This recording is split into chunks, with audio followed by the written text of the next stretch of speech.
Okay, we're at the pool side. Just wanted to point out a couple things. We've got this plaster stain. I will find out today with my plaster on fixing that. In some cases, it can be fixed underwater, but a lot of times the pool has to get drained and then that gets chipped out. And we cut some of the rebar out from behind, which is causing some of the stain. And then we do a kills, which is like a spray type of barrier. And then we plaster on top of that. Okay, the fountain works. It's got a couple main drains. Pool basically is in pretty decent shape. Decking is fantastic.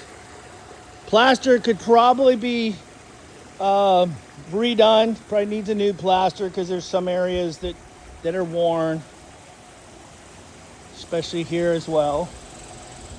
We come over to the pool site. Got my lovely boss right there. All right, here's the equipment. Okay, here's all the valves for the equipment. In order for the fountain to be turned on, this valve right here has to be facing this way. In order to turn the fountain off and divert all the water to all the pool jets, this gets turned on this way. Okay, that's the normal position. This valve right here, if you want to put the automatic pool cleaner plugged into the wall of the pool, this valve has to get turned this way. Okay, and now that diverts the water over to the wall connection on the side of the pool and diverts water to the one fitting, which allows this cleaner to move all around. And there is a wall fitting that's broken off inside that needs to be fixed. Okay, so there we go there. We're going to put this back so that it's running in normal position. Okay, I haven't even tested the heater to see if it works. We can test that out.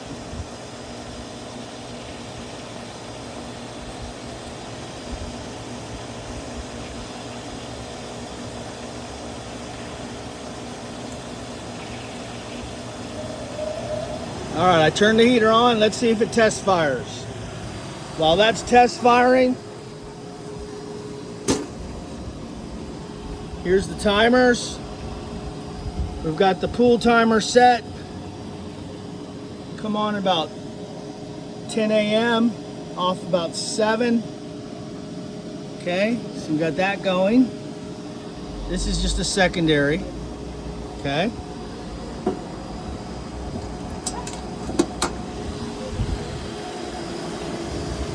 So the heater fired up. So if you want to heat your pool, there you go. You got a nice heater. These are expensive. So Kazi, the owner, I guess it's selling this house, has got a nice heater here. These heaters are about $6,900 for a brand new heater and install. It's a pretty good value for what you got going on in this pool. Pump is running good. You got an automatic chlorinator. You got a pump that's running okay. You got a nice filter. These cartridges inside need to be cleaned about every 3 months, which is due for a cleaning. Okay, so we're good there.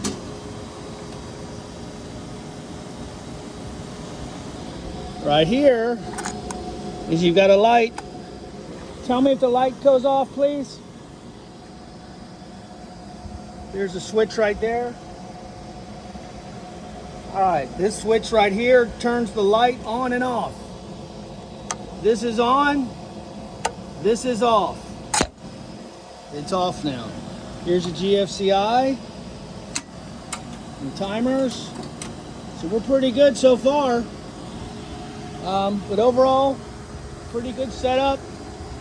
Couple things I would suggest doing is that a GFCI breaker gets added,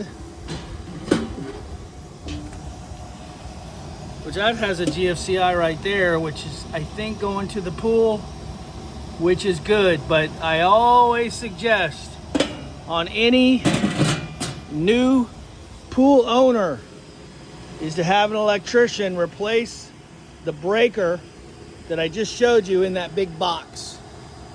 We want to have layers of protection so the system is protected. Doesn't have to be done now, but it should be done very shortly.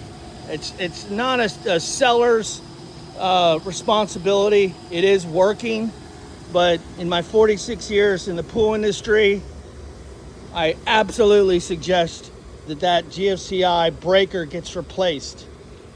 I don't care what pool company comes in and says it doesn't have to, but on my watch, safety is 100% the most important thing. So it's not the seller's responsibility to do that. That is my take on making sure that things are, that safety protocol is being done. That's just the way it should be, okay? Gas line is good to code. It's got a sediment trap. The heater's been running for several minutes. I think we're good. In order to turn the heater off, just press this button. It's going to do a cool down phase for just a little bit. And there we go. Just make sure this is turned down. Shut that. You're good. So if you want to heat that pool, you got a heater. Pretty nice deal. All right. So there's the crew. Hello. All right. So there's my take. Terry's Pool World.